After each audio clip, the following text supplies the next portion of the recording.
Okay, kids, were you good today? Were you? Just kidding. Here we are with chapter 3. The last chapter, Mama has told Mario that he may have the cricket. Such a relief.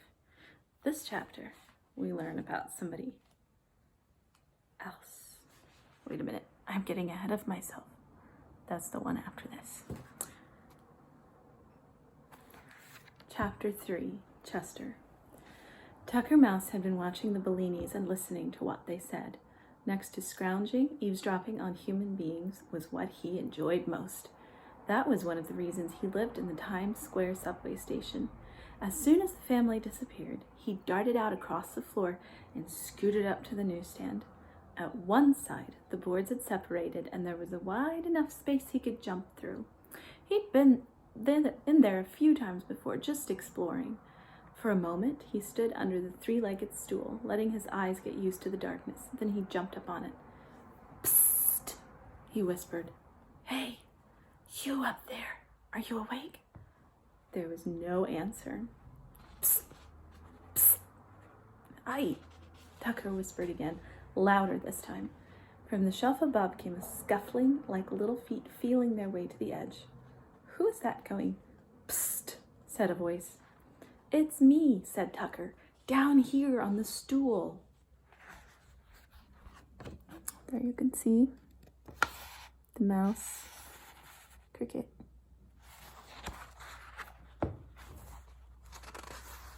A black head with two shiny black eyes peered down at him. "Who are you?" "A mouse," said Tucker. "Who are you?" "I'm Chester Cricket," said the cricket. He had a high musical voice. Everything he said seemed to be spoken to an unheard melody. "My name's Tucker," said Tucker Mouse. "Can I come up?" "I guess so," said Chester Cricket. "This isn't my house anyway." Tucker jumped up beside the cricket and looked him all over. "A cricket," he said admiringly. You know what? I can't talk today. Let's try that sentence again. "A cricket," he said admiringly. "So you're a cricket. I never saw one before." "I've seen mice before," the cricket said. "I know quite a few back in Connecticut." "Is that where you're from?" asked Tucker. "Yes," said Chester. "I guess I'll never see it again," he added wistfully. "How did you get to New York?" asked Tucker Mouse. "It's a long story," sighed the cricket. "Tell me," said Tucker, settling back on his haunches. He loved to hear stories. It was almost as much fun as eavesdropping, if the story was true. "Well, it must have been 3 days ago," Chester Cricket began. "I was sitting on top of my stump, just enjoying the weather, and thinking how nice it was that summer had started. I live inside an old tree stump next to a willow tree, and I often go up to the roof to look around, and I'd been practicing jumping that day too. On the other side of the stump from the willow tree, there's a brook that runs past, and I'd been jumping back and forth across it to get my legs in condition for summer. I do a lot of jumping, you know." "Me too," said Tucker Mouse, "especially around rush hour." "And I had just finished jumping when I smelled something," Chester went on. "Liverwurst, which I love." "You like liverwurst?" Tucker broke in. Wait, just wait." In one leap, he sprang down all the way from the shelf to the floor and dashed over to his drain pipe. Chester shook his head as he watched him go. He thought Tucker was a very excitable person, even for a mouse. Inside the drain pipe, Tucker's nest was a jumble of papers, scraps of cloth, buttons, lost jewelry, small change, and everything else that can be picked up in a subway station. Tucker tossed things left and right in a wild search. Neatness was not one of the things he aimed at in life. At last he discovered what he was looking for. A big piece of liverwurst he had found earlier that evening. It was meant to be for breakfast tomorrow, but he decided that meeting his first cricket was a special occasion. Holding the liverwurst between his teeth, he whisked back to the newsstand. "Look," he said proudly, dropping the meat in front of Chester Cricket. "Liverwurst. You continue the story. We'll enjoy a snack, too." "That's very nice of you," said Chester. He was touched that a mouse he had known only a few minutes would share his food with him. I had a little chocolate before, but besides that, nothing for 3 days. Eat, eat, said Tucker. He bit the liverwurst into 2 pieces and gave Chester the bigger one. So you smelled the liverwurst. Then what happened? I hopped down from the stump and went off toward the smell, said Chester. Very logical, said Tucker Mouse, munching with his cheeks full. Exactly what I would have done. It was coming from a picnic basket, said Chester. A couple of tufts away from my stump, the meadow begins, and there was a whole bunch of people having a picnic.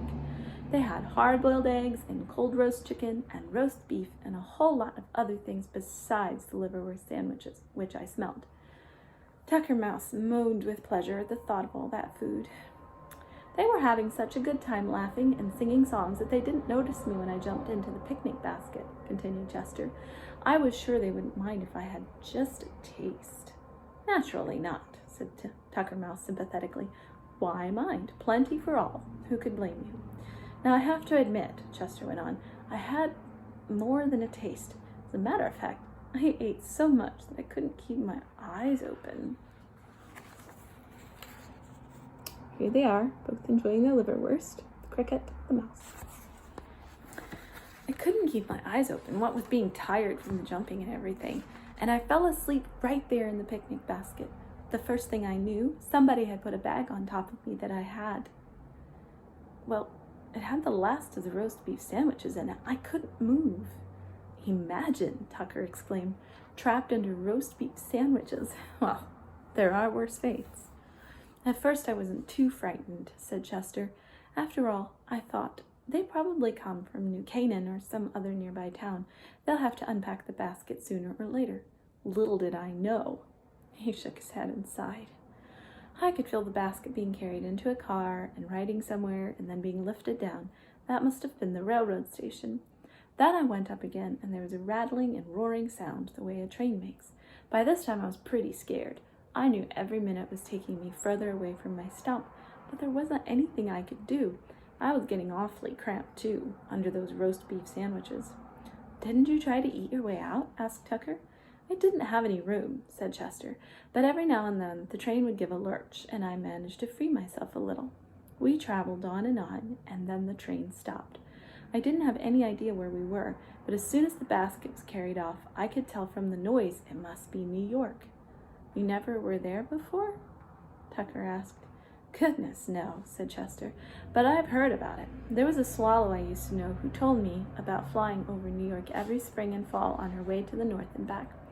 But what would I be doing here? He shifted uneasily from one set of legs to the other. I'm a country cricket. Don't worry, said Tucker Mouse. I'll feed you liverwurst. You'll be all right. Go on with the story. It's almost over, said Chester. The people got off one train and walked a ways and got on another, even noisier than the first. Must have been the subway, said Tucker. I guess so, Chester Cricket said.